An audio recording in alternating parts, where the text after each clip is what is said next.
বিশ্বনবী ফাতেমারে বললেন, ফাতেমা, আলী কোথায়? ফাতেমা বলল, আপনার জামাই আলী আমার সাথে ঝগড়া করে বাইরে গেছে। বিশ্বনবীর চেহারাটা আগুনের গোলার মতো লাল হয়ে গেল। বিশ্বনবী ডেকে বললেন, ফাতেমা, তুমি বিশ্বনবীর মেয়ে হতে পারো, কিন্তু আলী তোমার স্বামী। আলী যদি তোমার উপর নাখোশ থাকে, জান্নাতের দরজা তোমার জন্য খুলবে না। কোথায় গেছে আলী, কোথায়?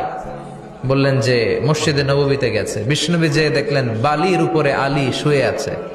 বিশ্বনবী মজা করে ডাক দিলেন, ইয়া আবা তোরাব। তোরাব অর্থ বালি, তোরাব মানে কি? বিশ্বনবী ডাক দিলেন, ইয়া আবা তোরাব, মানে হে বালির বাবা আলী, ওঠো। এখন আলী ওঠে না, রাগ করে আসছে।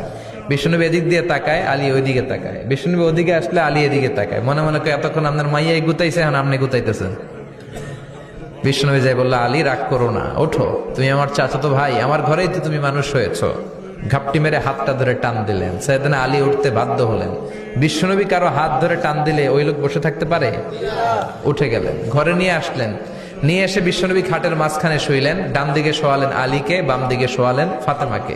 এবার মেয়ের জামাইকে আর মেয়েকে বুঝাতে লাগলেন, নসিহত করতে লাগলেন, গল্প শোনাতে লাগলেন। কি রোমান্টিক শ্বশুর!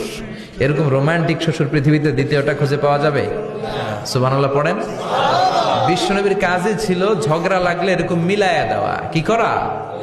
মিলায়া দিবেন। সমাজে অনেকে আছে ঝগড়া লাগলে আরো লাগায়া দেয়, আছে না নাই? আগুন লাগলে কি দিয়ে নিবান? পানি ডালতে হয়, অনেকে তেল ডালে। কি ডালে? তো আগুন আরো জ্বলে ওঠে। বিশ্বনবী বললেন, না, খবরদার, ইসলাহু জাতিল বাইন, মিলায় দিবেন।